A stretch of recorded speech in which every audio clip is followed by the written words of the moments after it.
3 दिन से पहले कुरान करीम कोई बंदा ख़त्म करना चाहे तिलावत में तो करना जायज़ है कि नहीं।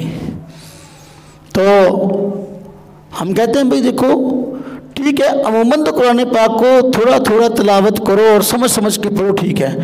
अगर कोई बंदा किसी शौक़ में किसी ज़ौक़ में कुरान पाक की तिलावत ही उसको 3 दिन से पहले उसको मुकम्मल करना चाहे तो कर सकता है, ये हराम नहीं है।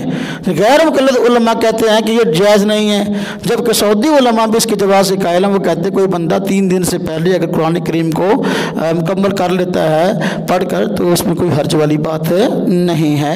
तो ये मेरे पास फतावा इस्लामिया है और फतावा इस्लामिया का चौथी जिल्द है और इसका सफ़ा नंबर 27 और 28 है। इसके अंदर लिखा है कि 3 दिन से पहले अगर कोई बंदा कुरान पाक को मुकम्मल कर ले तो ये अपना जायज़ है।